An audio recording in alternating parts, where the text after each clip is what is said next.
días después fuimos transportados a Buenos Aires. Ahí fuimos confinados a calabozos individuales en la Policía Federal, en la calle Moreno.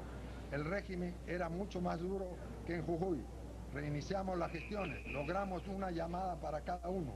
Finalmente fuimos deportados formalmente de la Argentina a diferentes países, según elección, unos a México, otros a Francia, siempre como delincuentes subversivos.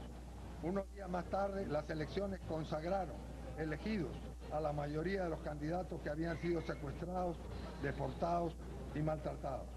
Las responsabilidades penales de Francisco Morales Bermúdez, del gobierno militar de la época, son evidentes. ¿Cómo podía el gobierno peruano de Francisco Morales entregar presos, esposados, calificados como delincuentes subversivos, a ciudadanos peruanos sin más cargo que ese, a oficiales del ejército argentino, coordinando lugar, fecha y hora? ¿Quién hizo los trámites? ¿Cómo fue posible esto? ¿Por qué el ejército argentino no los dejó libres en el acto? ¿Por qué los confinó a un cuartel, presos? ¿Por qué los remitió presos a Buenos Aires? ¿Por qué los retuvo presos en celdas de la Policía Federal Argentina? ¿Por qué finalmente fueron deportados como delincuentes subversivos? Esa es nuestra presentación. Estamos a la disposición. Yo quisiera, amigos periodistas, precisar dos cosas antes de la intervención de Hugo Blanco y de Genaro Ledesma. En primer lugar, nosotros fuimos entregados al ejército argentino el día 25 de mayo de 1978, recibidos por dos pelotones, como ha sido señalado, del ejército argentino, indocumentados. No teníamos pasaporte, no teníamos documento de identidad, no teníamos dinero, no teníamos ni siquiera una muda de ropa. Fuimos entregados a un cuartel del Regimiento de Infantería de Montaña número 20 en Jujuy, en condiciones absolutamente ilegales. Esta operación era parte de un acuerdo entre Fuerzas Armadas que cooperaban entre sí, la que presidía aquí el gobierno del general Morales Bermúdez y la que representaba la dictadura militar argentina en la Argentina. Estuvimos presos, como ha sido señalado, en un cuartel y en celdas de aislamiento. No se nos permitió comunicación ni con nuestros familiares, ni con abogados, ni con organismos de derechos humanos. Y fue un periódico de Jujuy el que sacó en primera plana una fotografía del avión peruano militar, preguntándose qué hace un avión militar peruano en Jujuy. Y eso hizo público el secuestro que se había producido.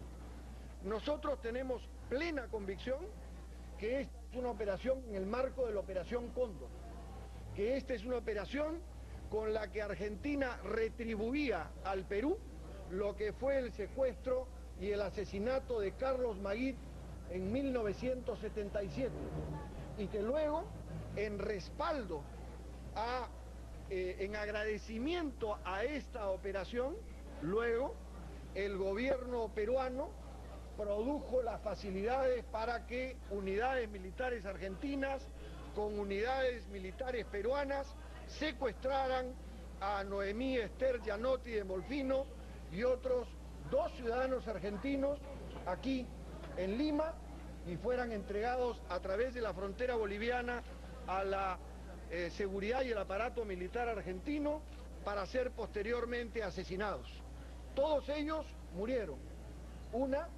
La señora Gianotti de Molfino apareció muerta en Madrid en una operación psicosocial tratando de presentarla como que estaba libre y se había muerto en un hotel.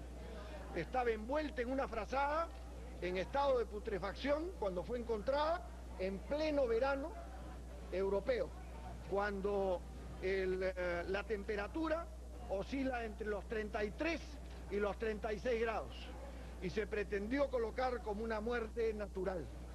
Entonces, nosotros tenemos el pleno convencimiento de que esto era parte de la Operación Cóndor, y que la investigación que lidera el juez y la fiscal italiana son plenamente justificados, y hay que dar razón de estos hechos, porque en el Perú han operado grupos paramilitares durante varios años, desde la época del gobierno de Morales Bermúdez y después del gobierno de Morales Bermúdez.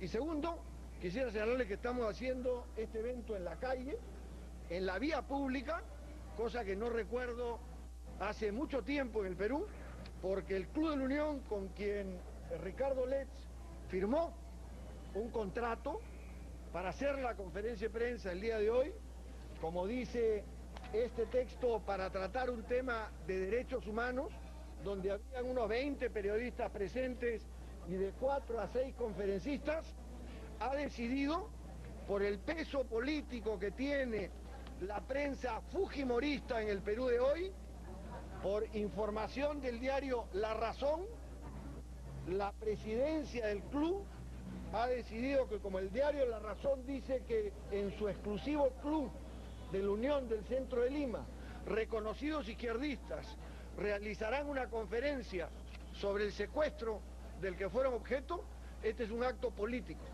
y está prohibido realizarlo cuando se había contratado el Club de la Unión para este efecto. Es realmente inverosímil que tengamos que presentar un caso de este estilo en plena vía pública, pero es una expresión de los tiempos y de las presiones políticas que se juegan en el país, que pueden hacer que hasta se cierre un local contratado en el Club de la Unión para este efecto. ¿Qué piensa, señor Lejas?